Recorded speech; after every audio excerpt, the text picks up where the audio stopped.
Good evening. I am Dr. B. Krishna Reddy, Principal, Shyamala Krishna Agricultural Polytechnic College, Tangellavaripalli, Tammalapalli Mandal, Chittoor District of Andhra Pradesh. Today, I am going to start course number BAE 153. That is, it is a chemistry subject for Diploma in Agricultural Engineering students. The title of the subject is called Engineering Chemistry.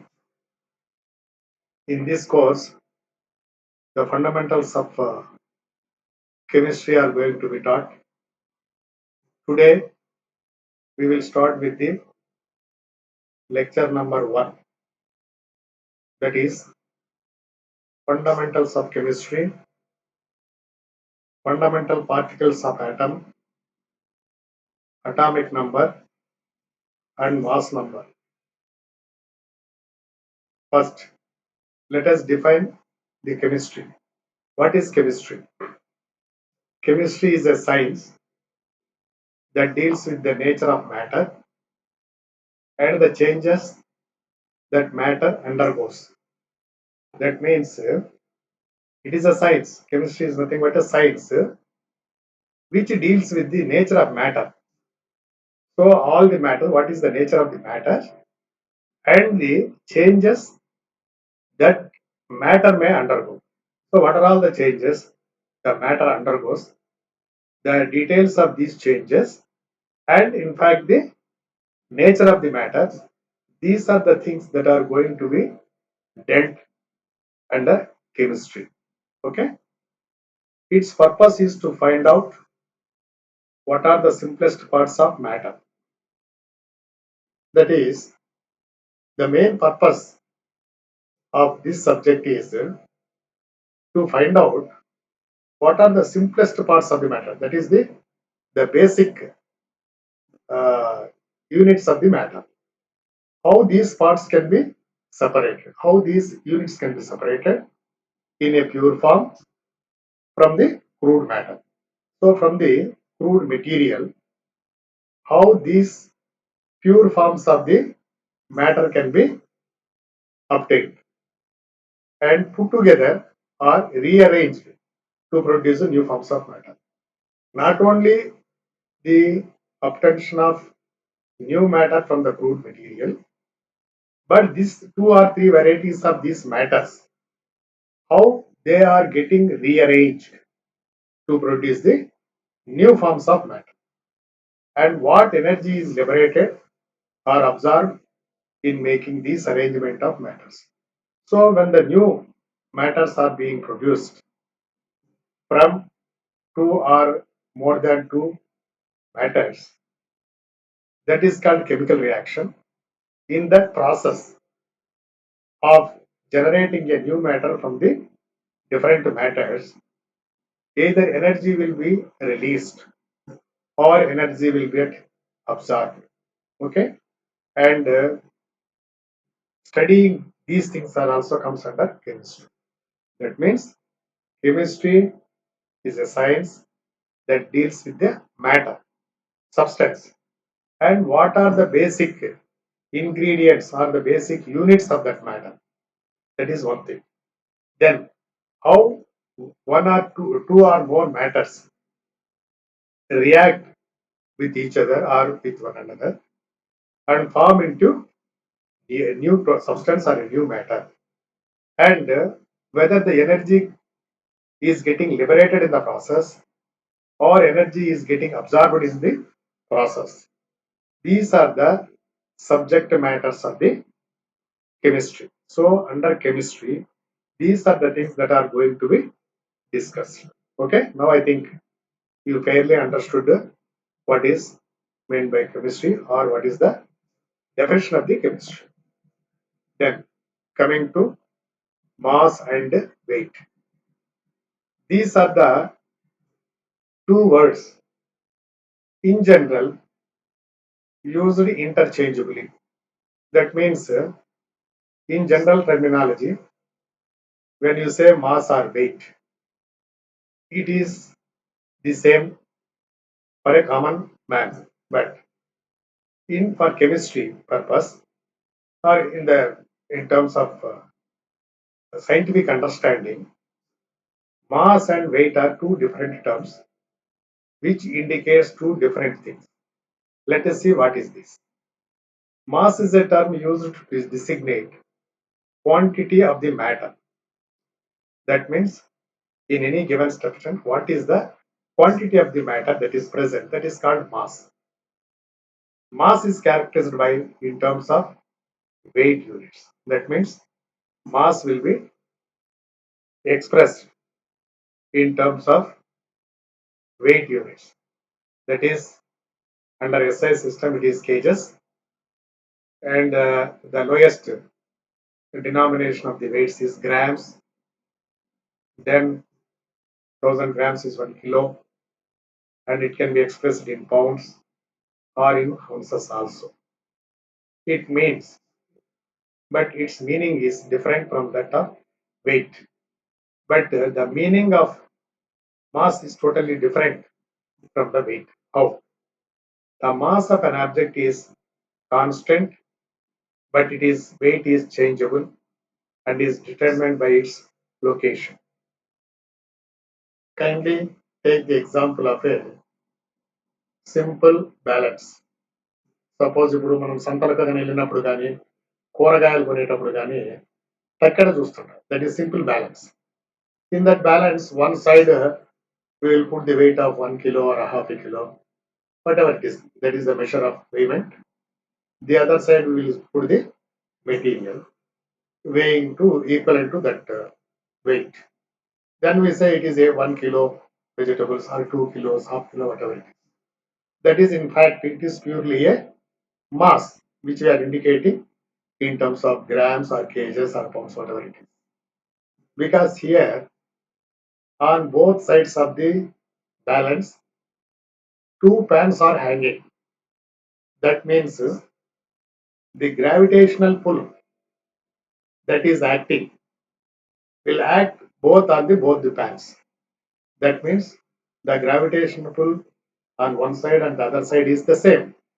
So whatever material is kept in the one pan is equivalent to that many kgs that it is there on the other pan. Okay. So this way we can say that this is a mass. So it is indicated in terms of grams or kilos or pounds or ounces. I think it is clear. Then the weight and this mass is constant in anywhere.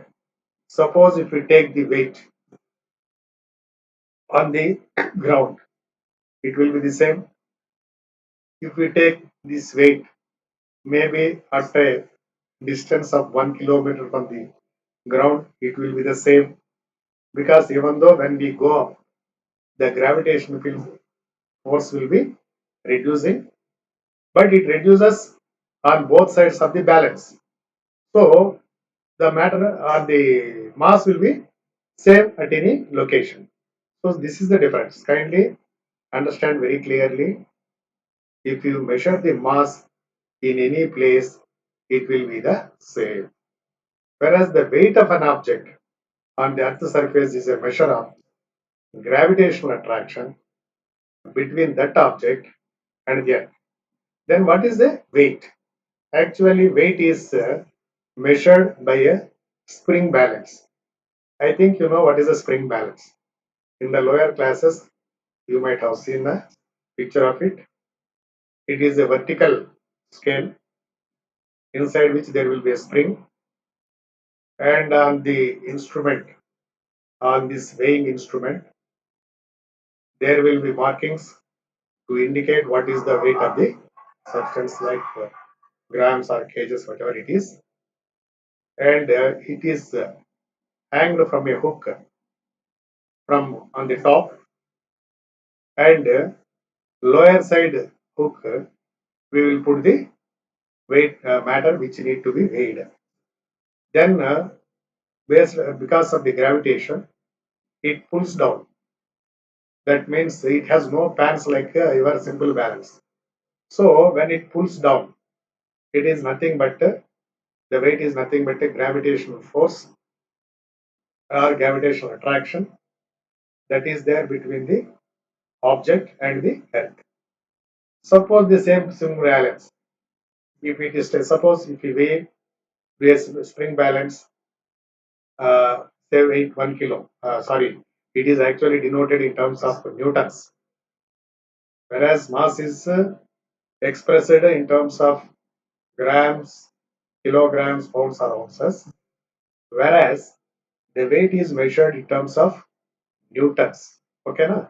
So if a matter or if a substance that is weighing 1 Newton at the ground level or on earth, if it is measured at the height of 1 kilometer, say for example 1 kilometer above the ground level, then because of the reduction in the gravitational force, the weight will be less than 1 Newton, and it goes on decreasing because the gravitational force goes on decreasing.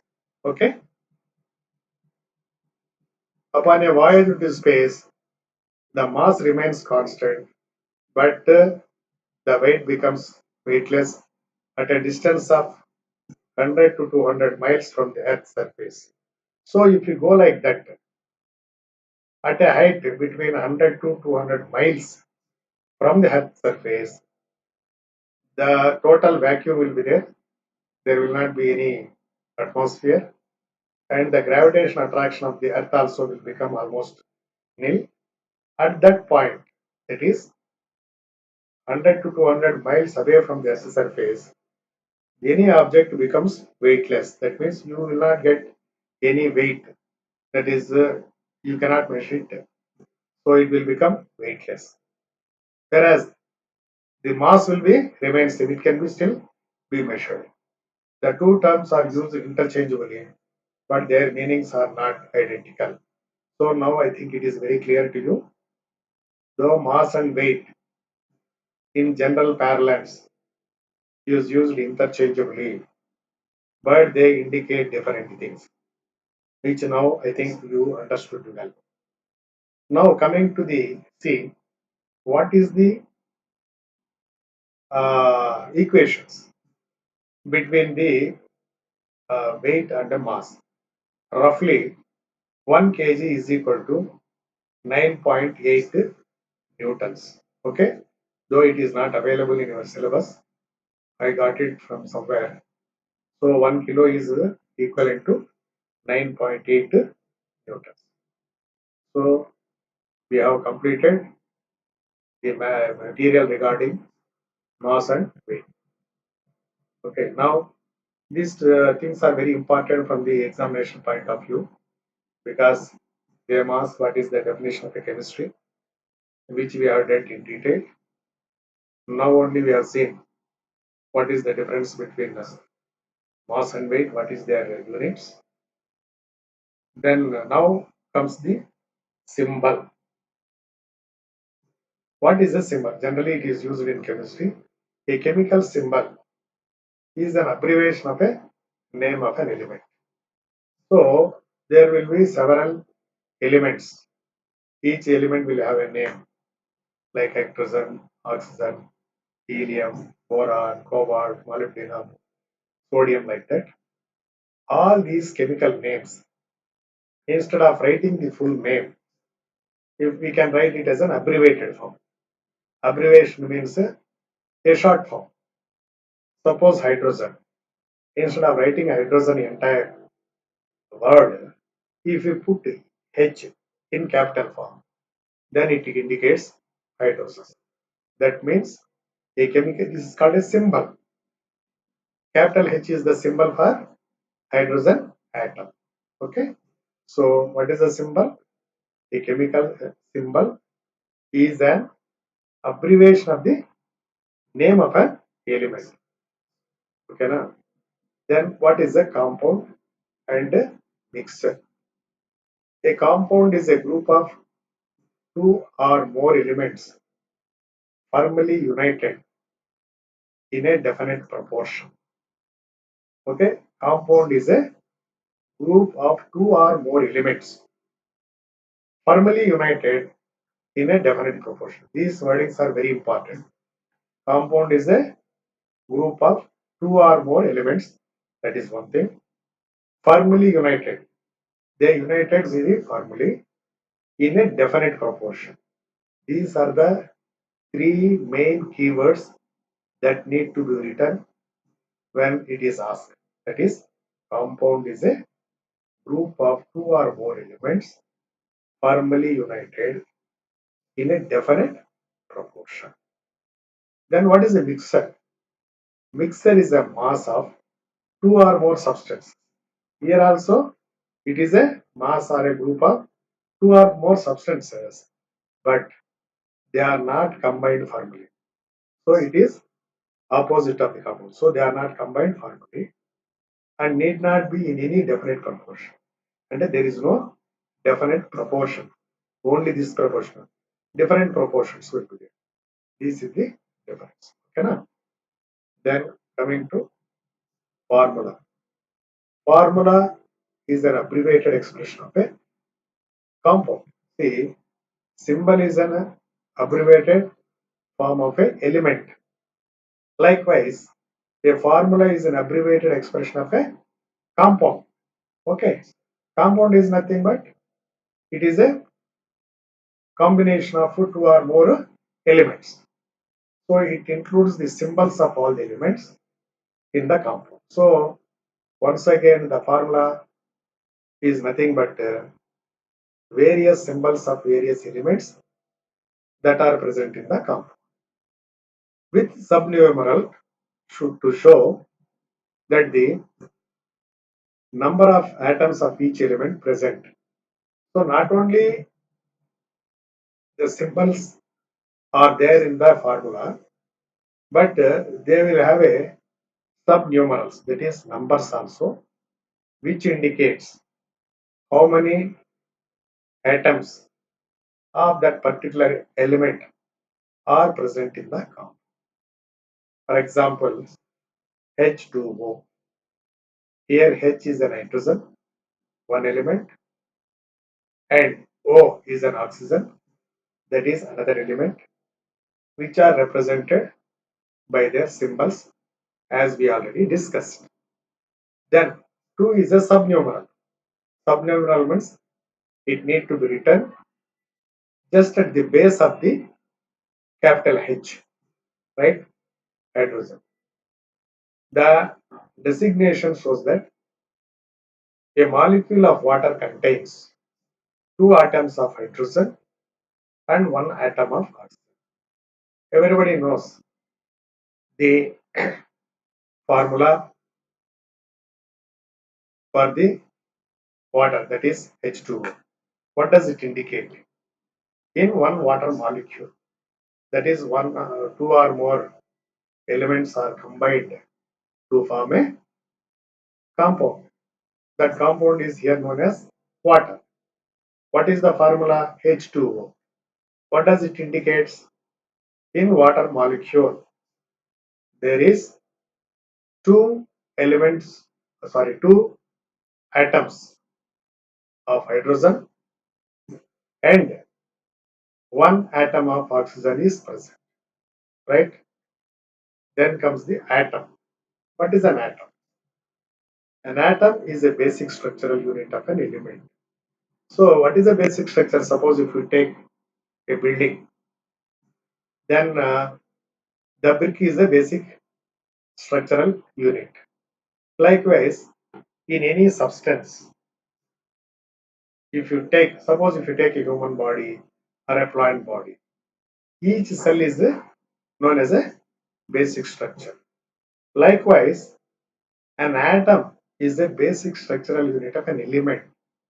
For any element, the basic structure, that is, if you divide the element, going on dividing, when you reach a stage where it cannot be divided, that will be the smallest one, which cannot be further divided.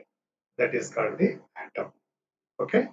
So we can simply define an atom is a basic structural unit of an element. It is a stable unit which takes part in all chemical changes and is not decomposed by them.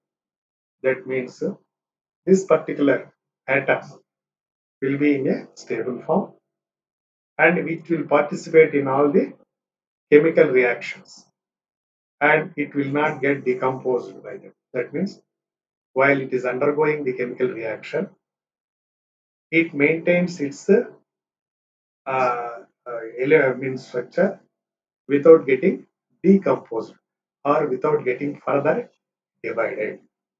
Okay, now let us see what is atomic weight. Atomic weights are relative weights of atom of an element. So atomic weight, suppose generally we know already what is a weight, right?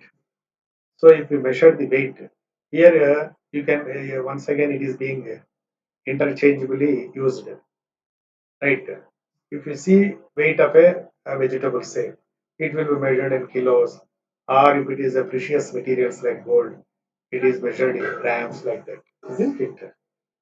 Whereas these atoms are the very, very smallest units, basic structures, and the size is so small, it cannot be divided further. Okay, but then weighing such a type of small thing, how it can be measured and how it can be expressed. That is the issue. So, an atomic weight of an element is a value that represents the weight of an atom of that element when compared with the weight of an atom of a carbon. So, to measure such a minuscule small atom, weight of the atom, so they arrived at one benchmark element whose weight is found out or whose weight is being expressed in one number. In comparison to that weight, all the weights of all other elements are going to be expressed. Okay, this is how the atomic weight is being expressed. That is, the atomic weight of any element will be expressed in comparison with the weight of the atom of a carbon. Actually, this weight of an carbon is arbitrarily, that is fixed at as 12. That means the atomic weight of a carbon is taken as 12. అంటే 12 carbon wait ను ఏమనుకున్న atomic weight 12 అని అనుకొని దీంతో compare చేసి in comparison with this the atomic weights of the other substances are going to be expressed. For example, the atomic weight of hydrogen is approximately 1 compared to carbon 12. That means when we say the atomic weight of hydrogen is 1, what we are going to meaning to say is this, that is 12, and in comparison carbon is 12, hydrogen atomic weight is 1. What it means is 12 atoms of hydrogen weighs equal to 1 carbon atom. That means 1 carbon atom on one side. If you put another 12 carbon atoms on the hydrogen atoms other side, it will be the same. Okay, na? Is it clear, sir? So the atomic weight of any element is expressed in terms of a number which is compared with the atomic weight of carbon, which is arbitrarily or approximately fixed at 12. Okay, then what is a molecule?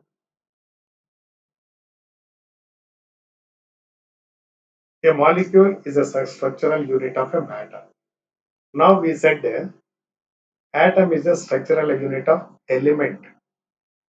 Now we are saying molecule is a structural unit of the matter. If you take any substance, a matter can be group of elements, a combination of elements, it can be a mixture or anything. When you mean molecule, it is a structural unit of matter. But when we said the structural unit of element is atom, whereas structural unit of matter is a molecule. Please kindly note the difference. In some instances, the molecule consisting of single atom. So in some elements, the molecule is represented by or molecule consisting of only one atom. For example, mercury, its symbol is Hg, hydronium, sodium, that is Na, potassium, symbol is K, argon, Ar, helium, He. These are the elements whose molecule correspond to the atom. That means there is no difference between atom and the molecule here because only one atom is there in the molecule. So in these substances, when you say atom or the molecule, it is the one and same because each molecule contains only one atom. Okay, kindly remember the examples also. The atoms of most elements, however, have a strong tendency to combine, and doing so, they form molecules thus consisting of more than one atom. These are the examples which I told you. The molecule consisting of only one atom, but in the most of the cases, each molecule of a matter will have two or more than two elements which are strongly combined. So they form molecules that consist of more than one atom. Molecules may be composed of atoms of same element or atoms of different elements. When you say molecules, they may be consisting of atoms of the same element. Suppose H2, it is a hydrogen gas. H2 consisting of two elements. H2 molecule, H2, that means hydrogen element consisting, which is a molecule. This molecule consisting of two atoms. That means one molecule of hydrogen consists of two atoms of hydrogen. Okay, this means in the molecule, the same element is being present in two atoms. Whereas, suppose if you take H2O, that is H2O indicates one water molecule.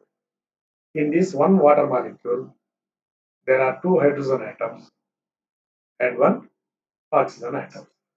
This is an example of different elements. Okay, so I think now the concept of molecule is clear.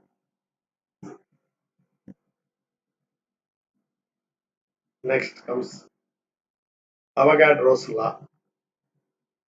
What is the Avogadro's law? The Italian chemist Avogadro in 1811 advanced this principle. Equal volume of all gases at same temperature and pressure contains the same number of molecules. So this is very important question. They may ask in the examination saying that what is Avogadro's principle or what is Avogadro's law.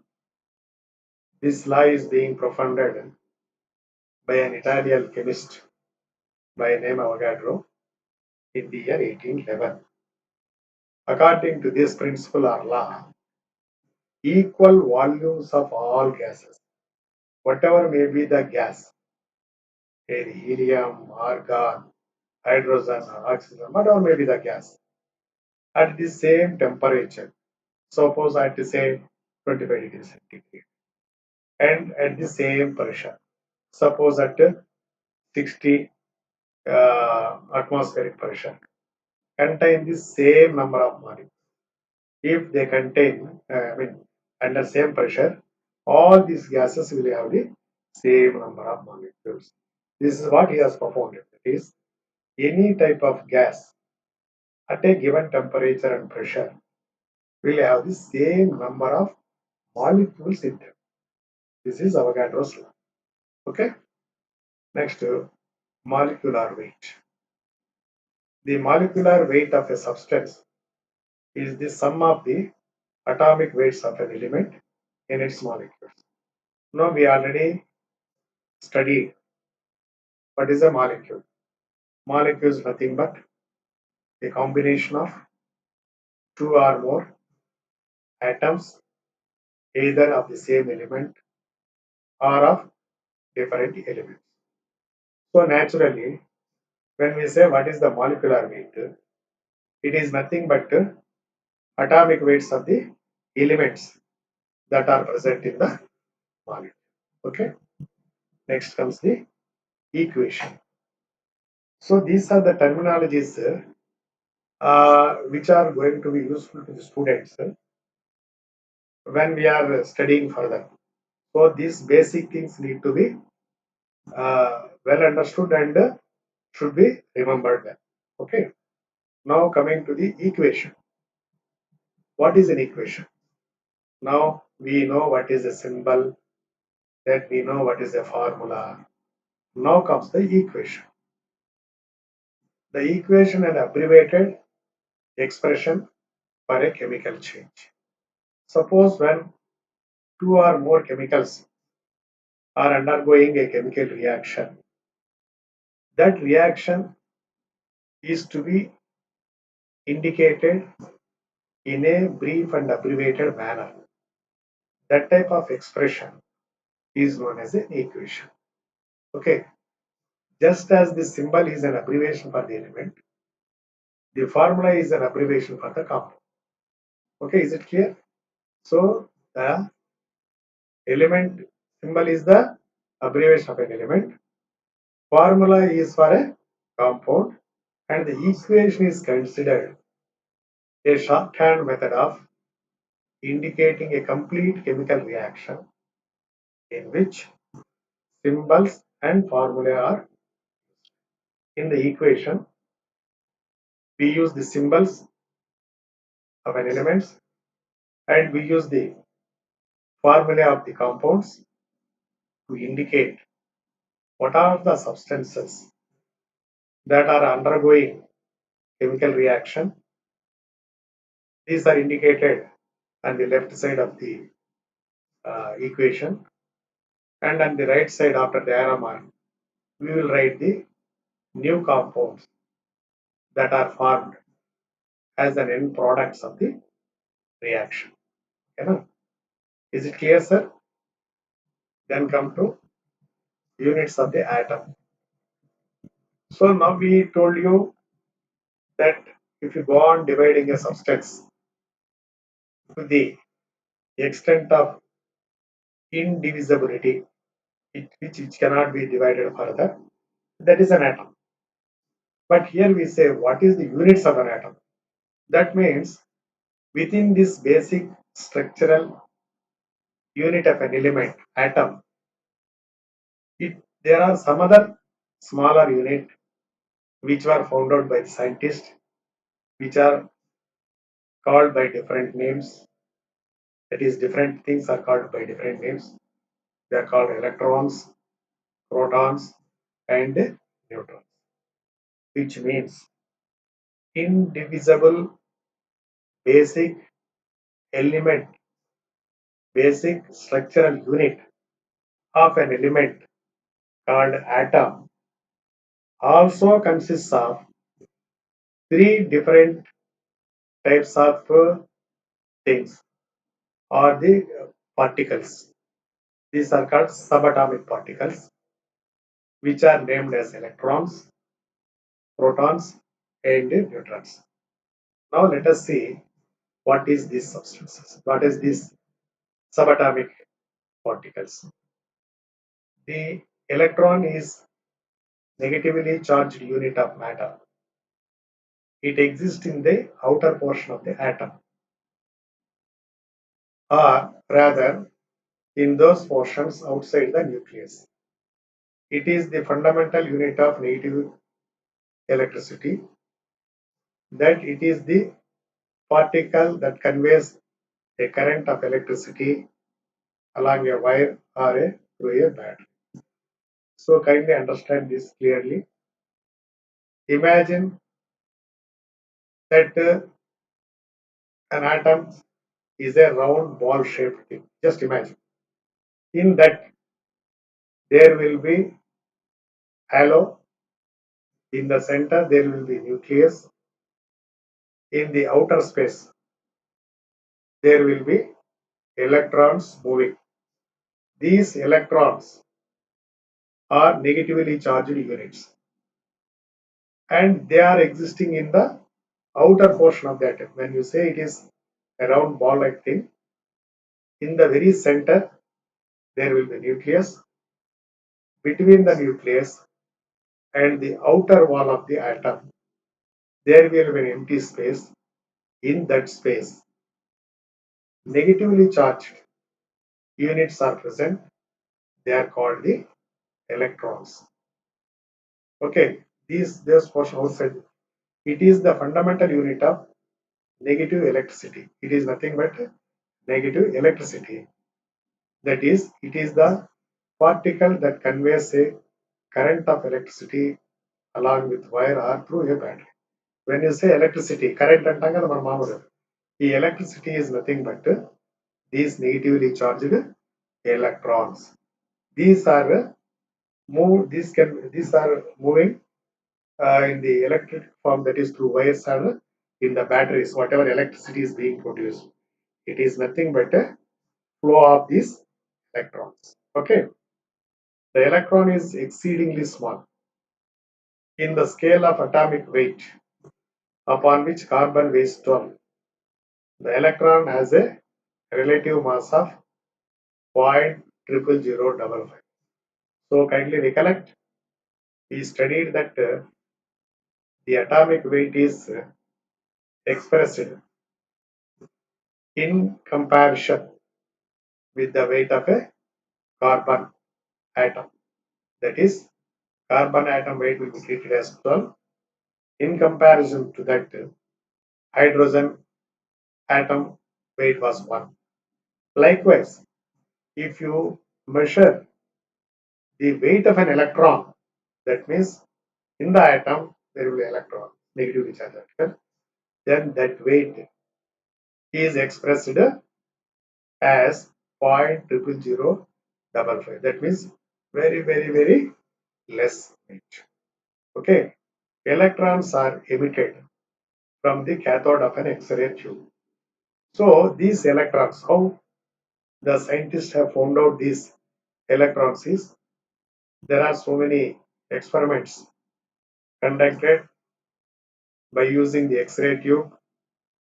I think X-ray tube will be something like the picture we are shown it.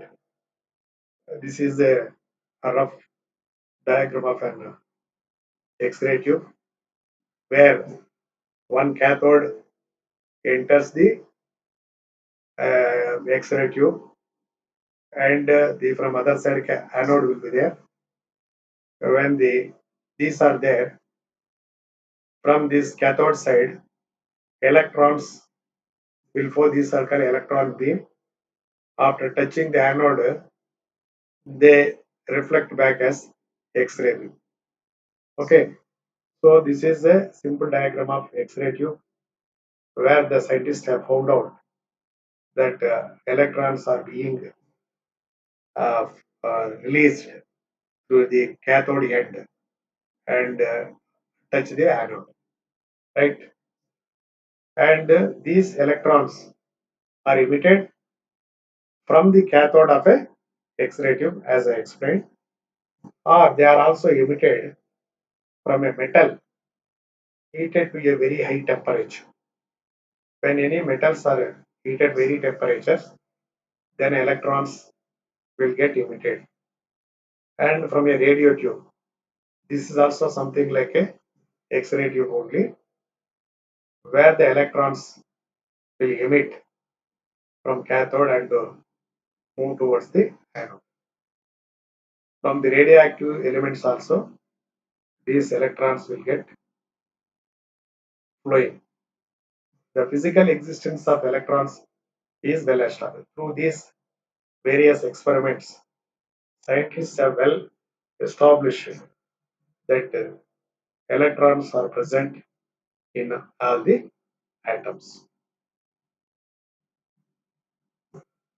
So it is well-known principle in electricity that unlike charged particles attract each other.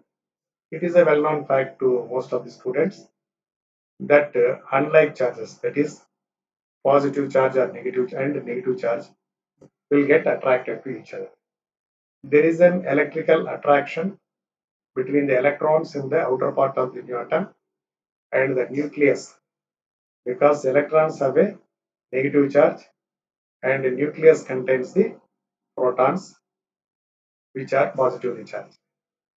As already explained, if you imagine the atom is just like a round ball.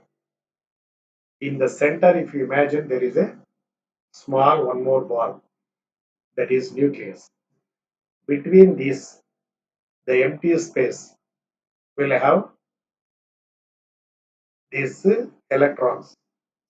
Okay, electrons as already explained, they are negatively charged. But when the atom is neutral, there should be some positively charged things. These positively charged uh, particles are known as protons. These protons are present in the central portion of the atom known as nucleus. So, nucleus will consisting of positively charged protons as against the negatively charged electrons that are present in the outer space, that is outside the nucleus.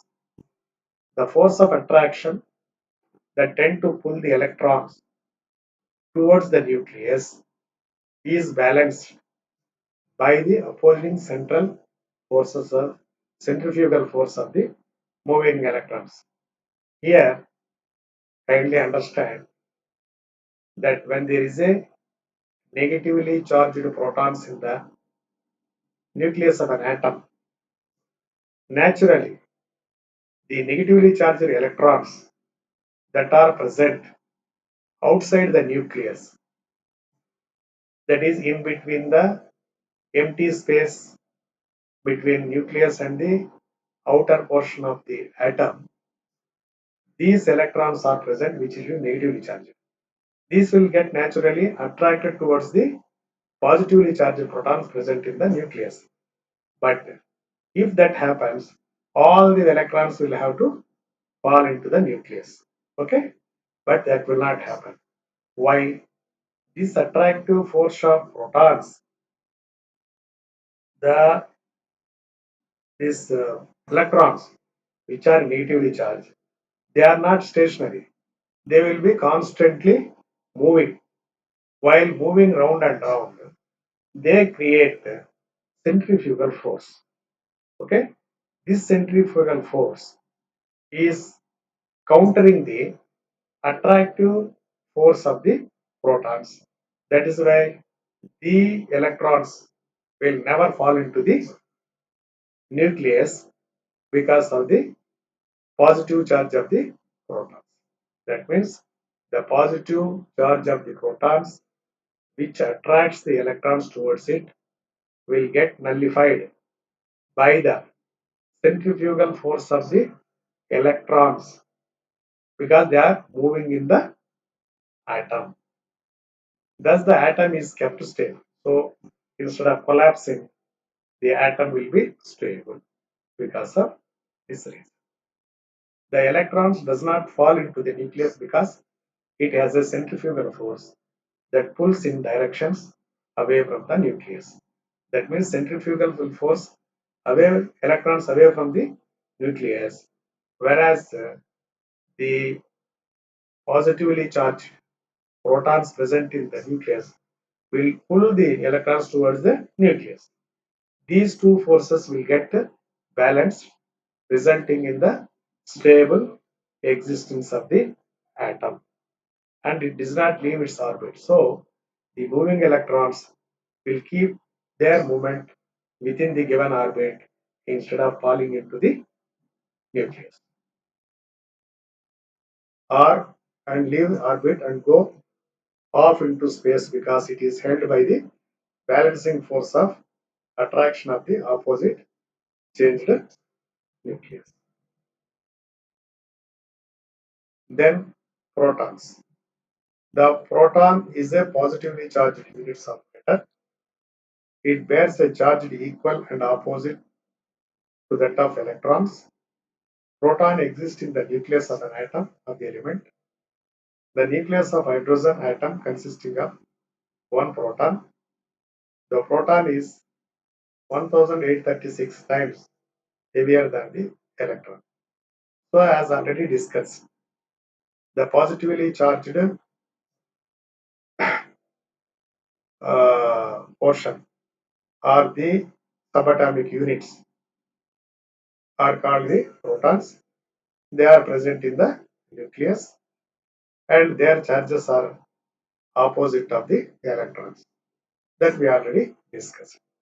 But when we come to the weight, these are 1836 times heavier than the electrons. Kindly remember this number also. So these are very heavy particles. On the currently used scale of atomic weight. So as we already know, atomic weights are being measured in comparison with the weight of a carbon. That is, treated carbon weight is 12. The relative mass of the proton is. So we know what is the relative weight of the electrons. We told 0.00055. Whereas here, the way atomic weight or the weight of proton is 1.0073, which is approximately equal to that of neutral hydrogen atom. This is also compared with the hydrogen atom. So one proton is equal to almost one hydrogen atom because one hydrogen atom consists of only one proton. Their free portions, protons, are liberated when neutral hydrogen atoms are stripped of their electrons by the passage of an electric discharge through hydrogen gas at a low pressure in a vacuum tube. This is how the protons presence is being found out. Protons may thus be separated from the atoms of a matter and their properties are studied. So scientists have separated the protons through various experiments and proved the presence of protons, which are positively charged subatomic particles that are present in the nucleus of a atom. Next comes the neutrons. A neutron is a subatomic unit of matter. So we studied electrons and protons. Now comes the neutrons. Neutron is a subatomic unit of the matter that had approximately same mass as the proton. So the weight or the mass of a proton is equivalent to the weight or the mass of a neutron, but it does not bear any electrical charge. As the name indicates, neutrons, they don't have any charge, they are really neutral, whereas protons are positive and electrons are negative. And the scale of atomic weight, where C is equal to 12, the relative mass of the neutron is 1.0087. That is, the neutron exists in the nucleus of an atom. So this neutrons is also exists in the nucleus of an atom. That is, protons also exist in the nucleus of the atom. Neutrons also exist in the nucleus of the atom. The weight of a proton is almost equal to the weight of a neutron. Neutrons were first demonstrated to be present in the matter by exposing beryllium or boron to the very penetrating rays emitted by the polonium, a radioactive element. How scientists have established the presence of neutrons in an element is through an experiment where beryllium or boron is subjected to the penetrating rays emitted by the polonium, or polonium is nothing but a radioactive material. Then these neutrons were observed. So in such experiment, neutrons are ejected from the nuclei of the beryllium or a boron atom. At that time, when the polonium rays are fall on the beryllium or boron, these neutrons have been ejected from the beryllium or boron atoms. Kindly remember this. The existence of neutrons was discovered in 1932 by Chadwick at Cambridge University, England. The presence of neutrons has been experimentally proved by a scientist named Chadwick at Cambridge University, England. Then comes the positrons. This is actually, although we said three, this is a fourth one, but it is really not existing. So this is not considered as subatomic particles, but it is also observed. The positron is a positively charged particle of the same mass as the electrons. So electrons mass is very very minimal, 0.00055. These positrons also have such a minimal mass, and the positrons are formed when the cosmic rays strike upon the atom. So these positrons are emitted when the cosmic rays strike the atoms. The impact of cosmic ray upon an atom brings out disintegration of the latter. That means when the cosmic rays fall on the atom to some extent disintegrates with a liberation of positrons along with the other atomic particles. So as we already know, the other atomic particles are electrons, protons, and neutrons. Now comes the fourth one, which will be liberated when the atom is getting disintegrated by the exposure of an atom to the cosmic rays, right? Then the positron is unstable, like electrons, neutrons, and protons. This is not a stable one, this positrons. So it has a very fleeting existence. That means it will not exist for long. That means its existing is just 10 to the power of minus 8, I think. 10 to the power of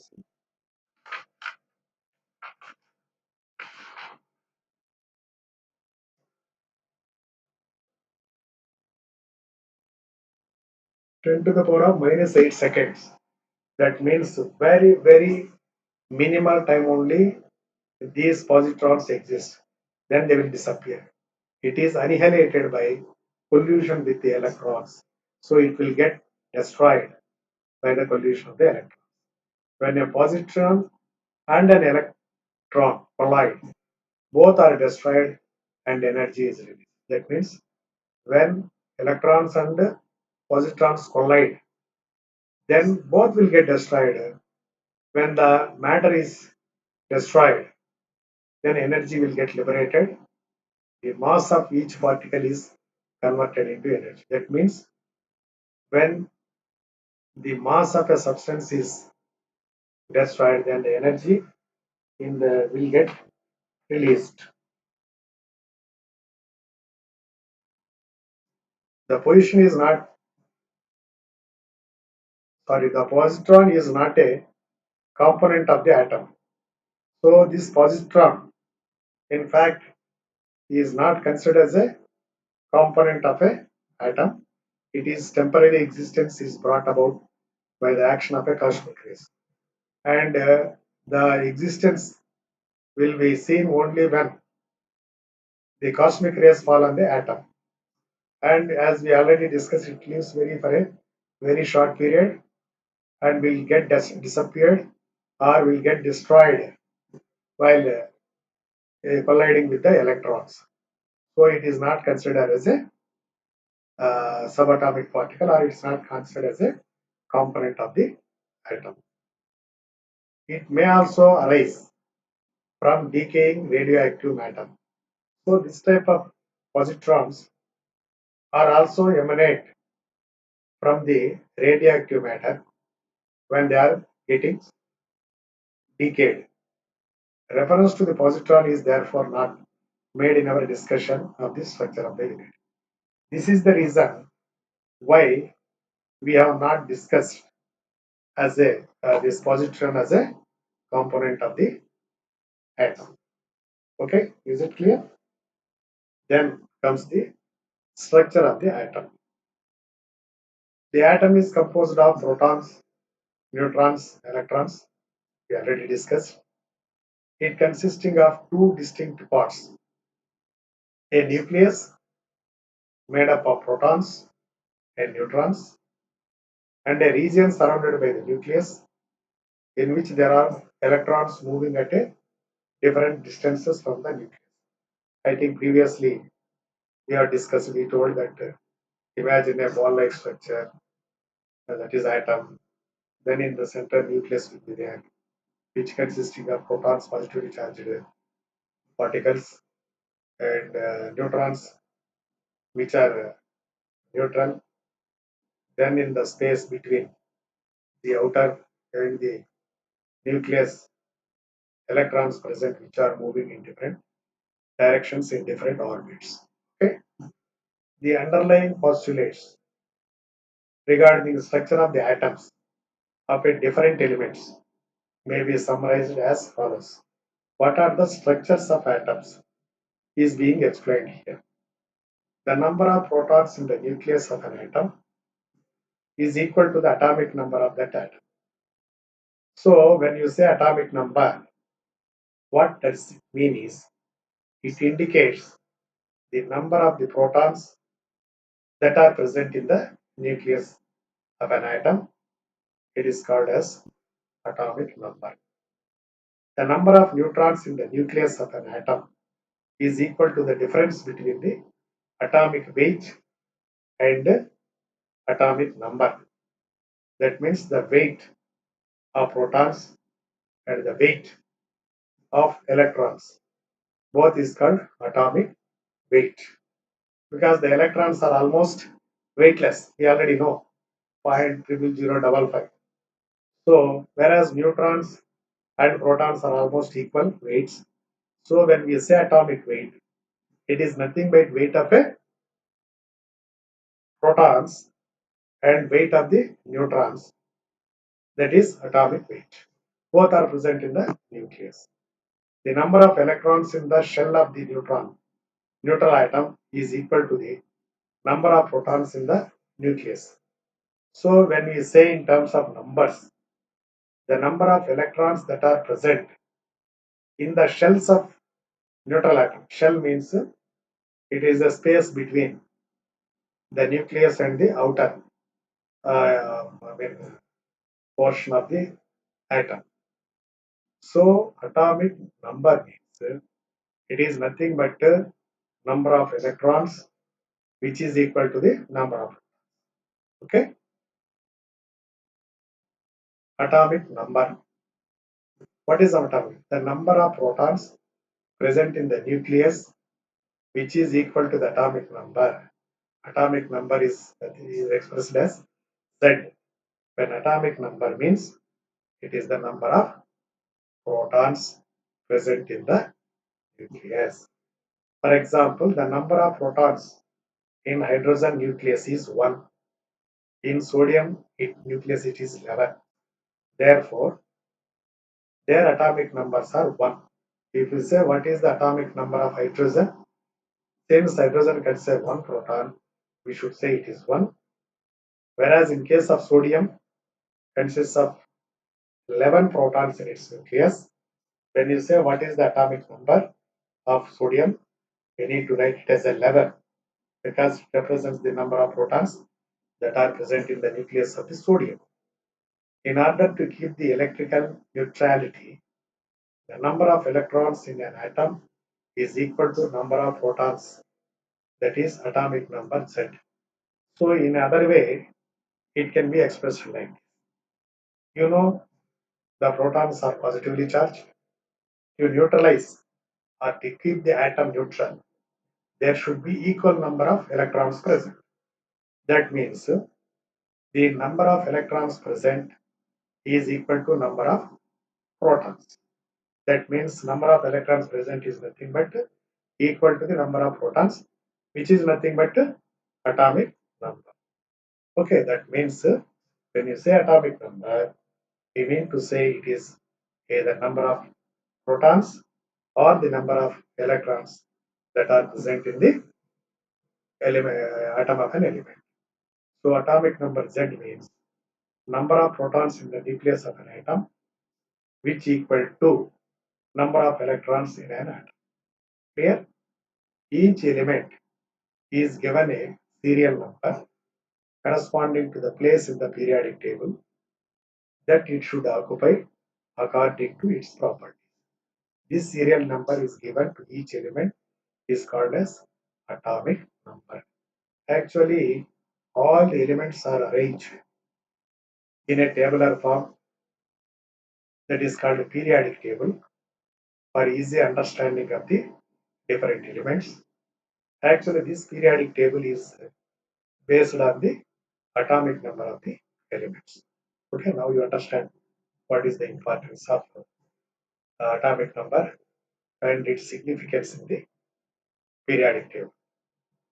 Then comes the mass number, the total number of protons and the neutrons in an atomic nucleus is known as a mass number.